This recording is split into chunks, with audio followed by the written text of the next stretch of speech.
Hello, good morning, good evening, wherever your world may have you.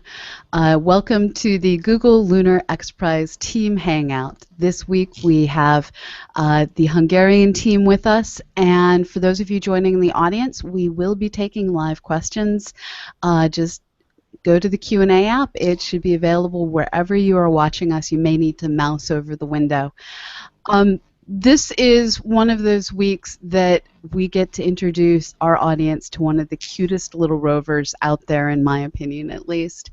And as well as getting to see the pictures of the rover, we're going to get to meet the team. We have various members with us today, including one of the engineers, Mattia, sitting in the background, and in the foreground, our main guest, Tibor Pasha, whose name I horribly destroyed, and I must apologize terribly.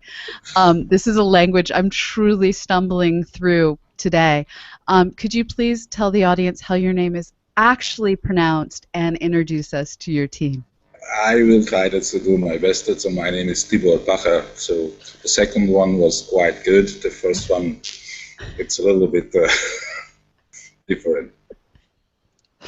So your team is working to bring space exploration to a nation that otherwise is fairly grounded at the moment. The Hungarian nation has been working to become part of the European Space Agency, but right now you're not, and it's with your team that you're actually taking Hungary to space. Can you tell us about how you got started and what inspired you to take your nation off the surface of the planet? So we started actually more than 4 years ago with official work, and actually I believe it's about 5.5 years. I was really starting to think of seriously to form a team, Hungarian team. And after more or less 1 year thinking and discussing with people here in Hungary also, it was a mixed reception actually of the ideas. Everybody agreed that we can do this, that they thought that the time schedule is very tight, and of course the biggest concern we had that time, and we have still, and probably many of the teams have, is just the financing issue. But then after this talks, I decided actually to go live with the project, because I believe that there are at least two things what are important in such a project. The first one is, if we don't start, we can't get anywhere. So we have to start and have to make the first steps. And if we start a journey, then there is a chance to go somewhere. This was the first thing. The second was actually that I believe that we still have many interested people in space in Hungary, and we have good engineers, and I hope that we will be able to get at least some of them to work on such a project, which is not an everyday project, and I believe it's a unique chance to do something very special. That was just the beginning.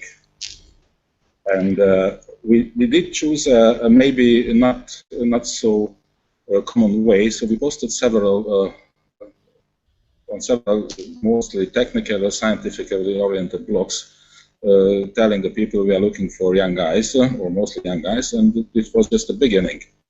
We had a very strong first half, more than half the year, which was in the language the normal stage of storming, if you like. So if many people are coming together from very different origins, it was a stormy time. But we survived, we managed to get into the competition, and we are still striving, so that's, and then going further. And so you have one of these young guys that you advertised for sitting behind you, I suspect. Sure. Matthias is one of the oldest team members, actually, I believe. Yeah, I've been in the team since 2011. So it's more or less in the second crew, if you like, but he's one of our steady members. And we have one of the guys who is from the beginning on with us,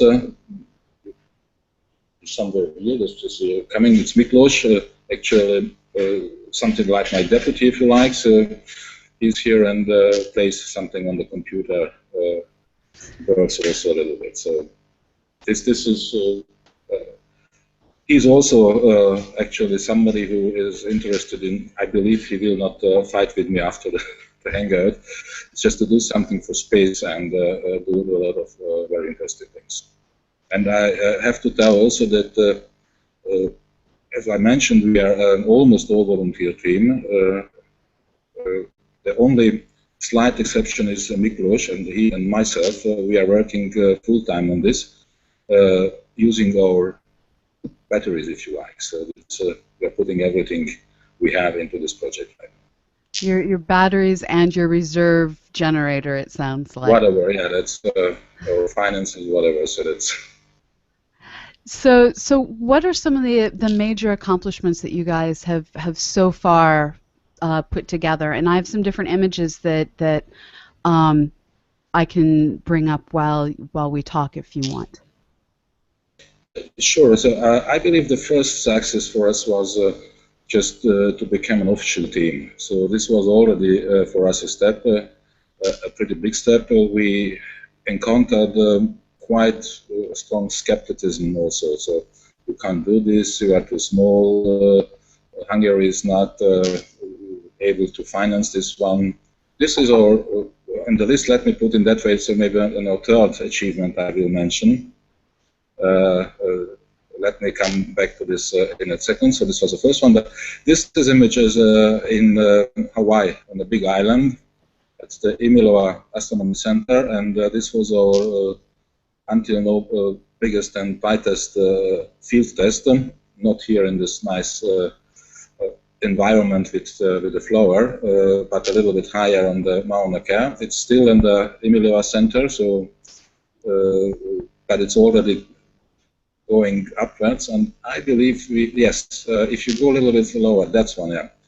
These are our two prototype rovers on the Mauna Kea at the PICES, the Pacific International Center for Space Exploration Systems, which is probably one of the best, or if not the best, lunar analog site on Earth, with very good regular mutation and very good geological constituents of the things. And we did here 8 very nice days from the morning until the evening, local time in Hawaii. And Matthias can tell a story about this. The guys were here in Budapest in our mission control with 11 hours time difference, so it was actually a really reversed way for them. And they made the runs. We were watching actually from outside. This was maybe the biggest thing we managed right now, until now. We simulated more or less, I will say, approximately 90% of the mooncast and the mission. That's awesome. And you've also tested in Morocco, I believe. Yes, we were. Our first big field test was 2013 February in Morocco. This is a very nice image as well, with a Polish rover in the background. It was in cooperation with the Austrian Space Forum. The guys are working on a long-term mission to the Mars somehow, and they are organizing very nice expeditions with other participants as well. It was our first big field test. It was in the Moroccan desert in February, where we could already just test our mission control procedures and to see if our prototype is tough enough to survive in a desert environment, and it went quite well. And it was a very nice experience to work with many people together from, I believe, 20 countries or something like that. So we did make a kind of desert waltz with this Polish rover. It means just we try to organize a joint run, which was a very, very interesting experience to put together 4 teams actually at the same time. The Polish guys were in Poland, of course, in Torun, or mission control here. The central mission control for the Moroccan simulation was in Innsbruck in Austria, and of course the field crew in the desert. And it was a really fun experience, but Matthias can tell you more about this one. It was just like a fun at the end of this one. So we have quite a good experience in mission control procedures already. So we have a question coming in from Adam Synergy. He asks, interesting wheel design. Why not use regular shaped round wheels? Um, Go ahead. Yes, it's a long story actually. So at the beginning we have been thinking of developing a kind of airbag-assisted lander, but we didn't have the resources and the time, so just we abandoned that. But this is actually some kind of remnants of this thinking, because if you make an airbag-assisted landing, you don't know where you end up. So most probably you will end up somewhere in a deep crater or whatever. So we have to be able, we had to think of how to get out from a crater. So we just, from the beginning on, was thinking on a mobility type which is able to get out on really rough terrain. So not a nice flat thing where wheels are good, but on a steeper slopes or bigger rocks, wheels are not so very good. And we just looked around a couple of things. We took a look, and this result, what you can see in the rover, is I believe it's a fifth or sixth variation of this so-called WAG, which is a wheel-lag, a combination of wheel and lag. And it's good to go over deep slopes, upwards and downwards. And it is very good just to climb over obstacles in the same size as the rover.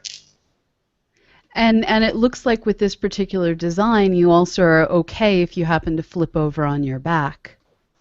That's true. That's although we didn't really succeed to get it on the back, so I believe 1 or 2 times just we could maneuver the rover in a situation where it really falls back, and we are able to go further, or even if there is something before us, we can just roll back again, if you like. So what was the testing of this rover like for you, Mattia? Just once more, please. Mattia, what was it like testing?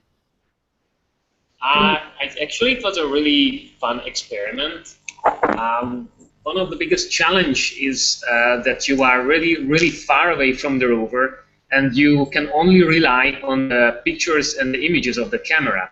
So it also a little problem that we cannot really record a video. We can only take images and small pictures and then slowly relay them back to the mission control center, because usually during the field test our bandwidth was quite narrow. So I think the biggest challenge is to drive a rover remotely using these images and these pictures that you have.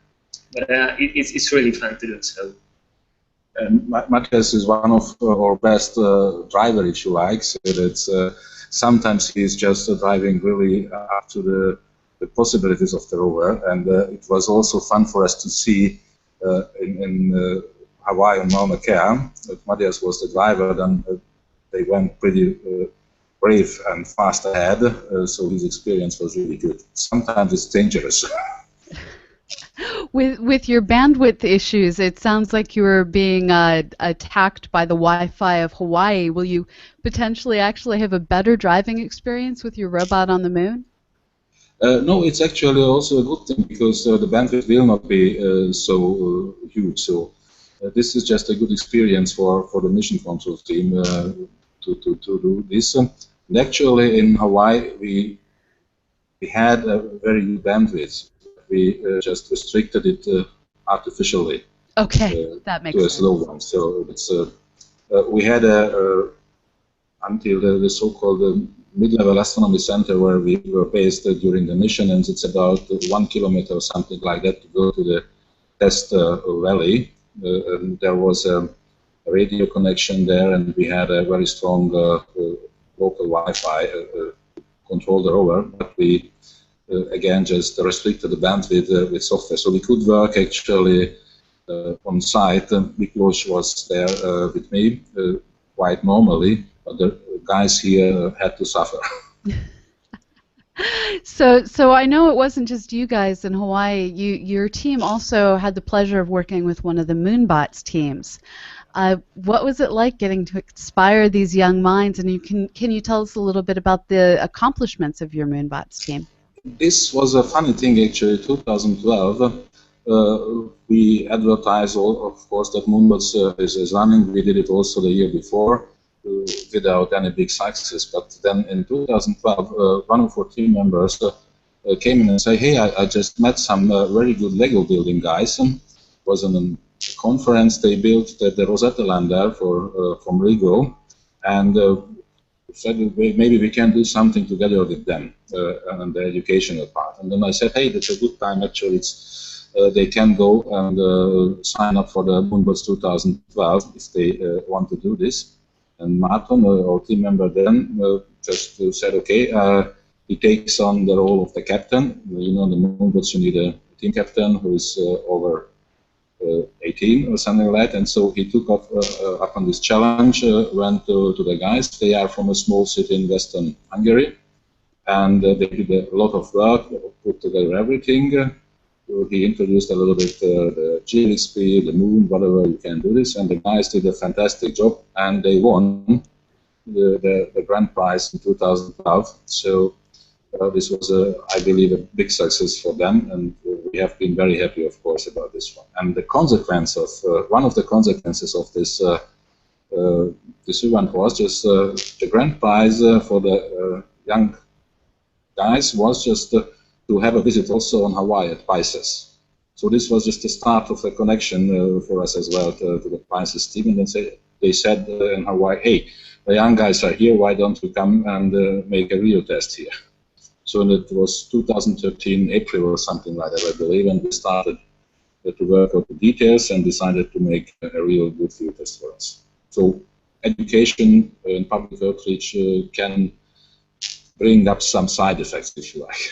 That is an awesome experience where you got to both mentor the team, see them win, and then hopefully show them your design that is going to potentially win as well. So what's in the next year for you guys as you prepare for a launch? We are working hard on the final version for Rover. So we have good experiences actually with the design. We know the weaknesses as well, so where it's not so good, but of course we still have discussions within the engineers. But I believe that the big changes we will not have. Definitely a little bit, it will be probably a little bit bigger, but just 1 or 2 centimeters, not really big ones. The reason behind is that we will try to optimize these measures to the solar cells we will use, just to use optimally the surface. You have seen that we have the solar panel on the top of the rover, and of course on the market you have some specific sizes, so we try to adapt to these sizes and try to we calculated what is the minimum need of energy from solar panels on under various conditions on the moon. So this is actually our driver, one of the drivers for the measure of the rover. We put together this one. We are working on the flight software and further, and to just get and require all the necessary stuff with radiation hardened components, whatever, and this is a big work for us. And we continue our educational activities here because we believe it's a really good thing to go to high schools or just to show it to the general public.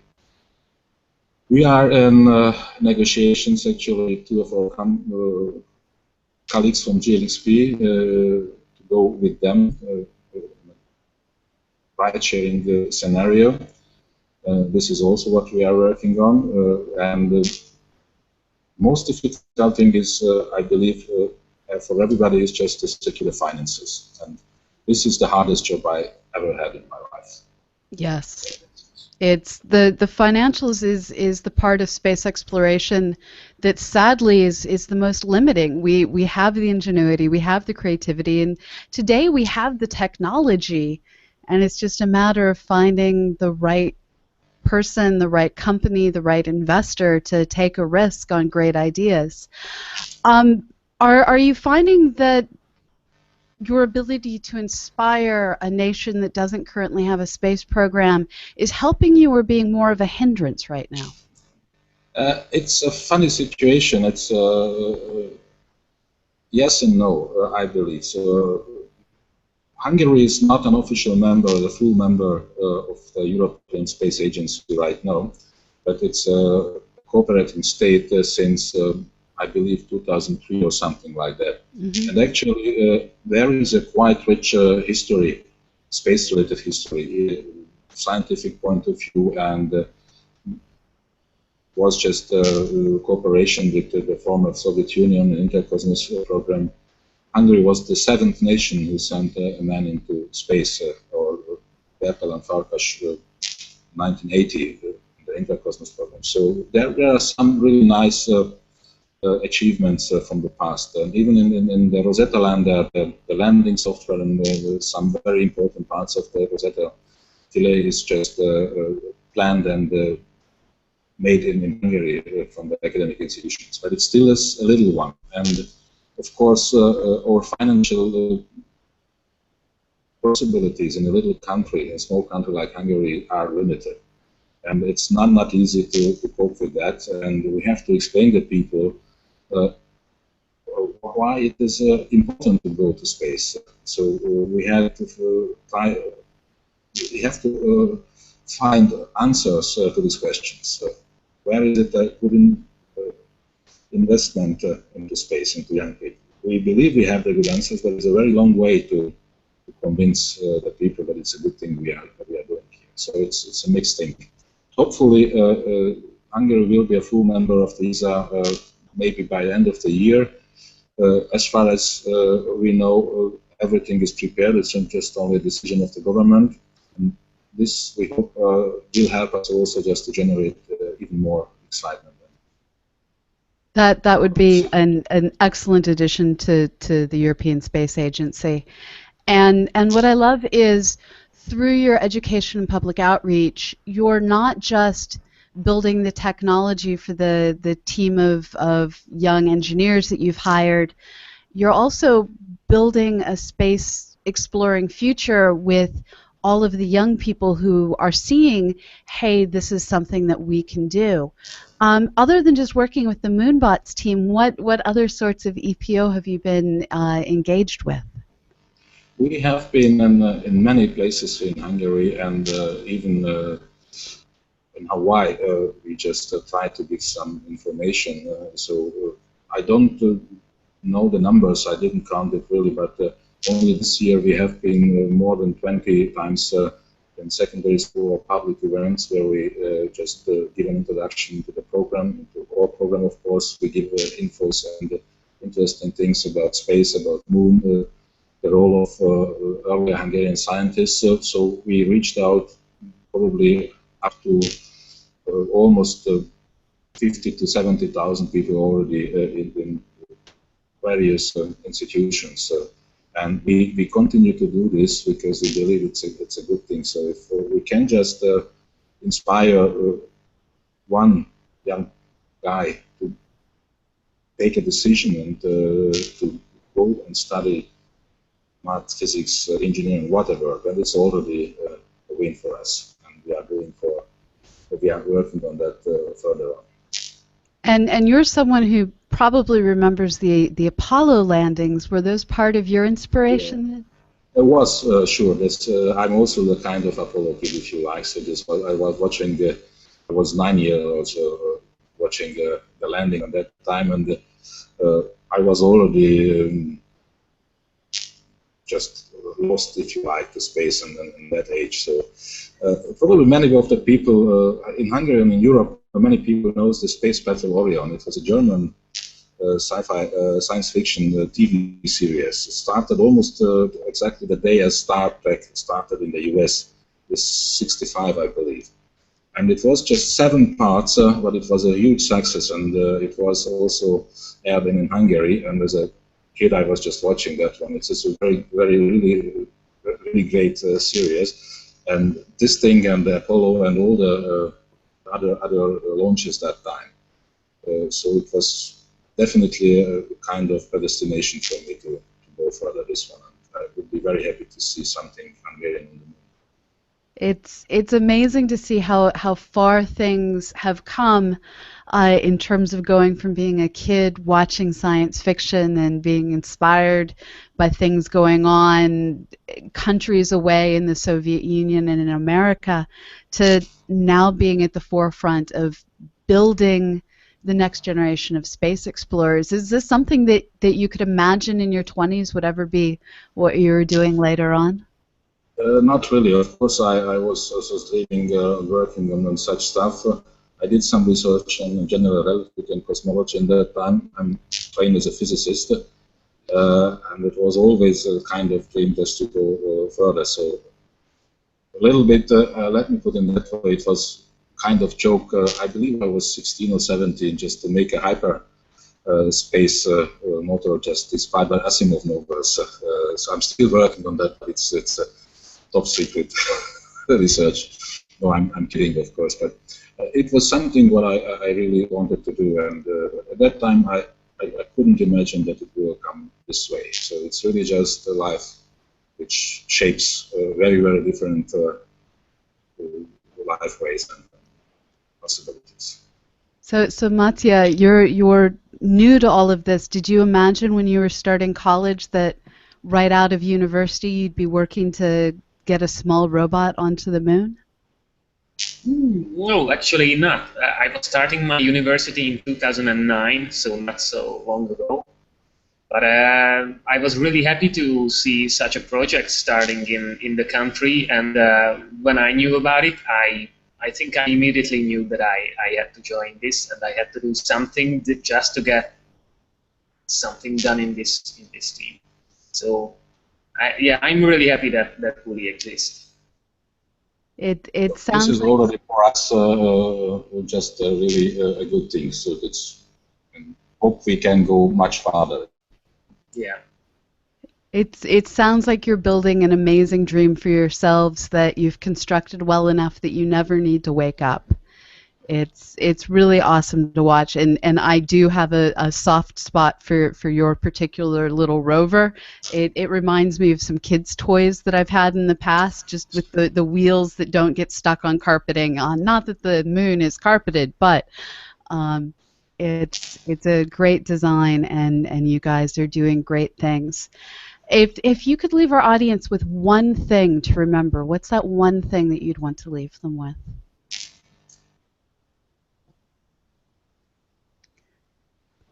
What would you hope that they remember about your team and what it is that you're accomplishing there in Hungary?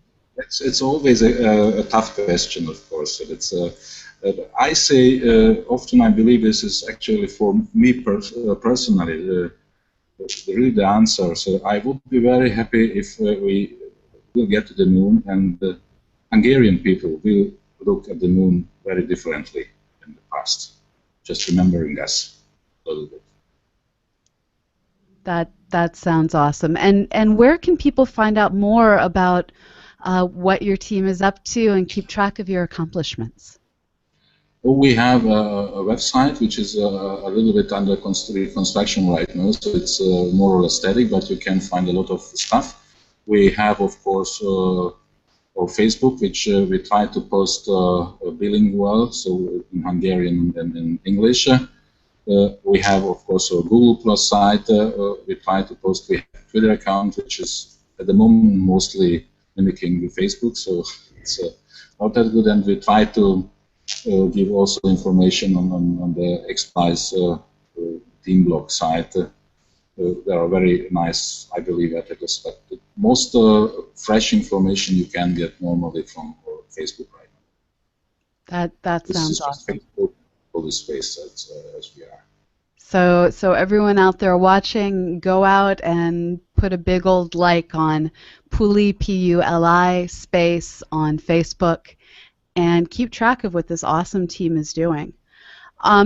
This has been a 30 minutes that flew past as we talked about your explorations, your outreach, the successes of your Moonbots team, and how you're taking a new nation into space. And I have to thank you both for taking time out in your evening to join us this evening.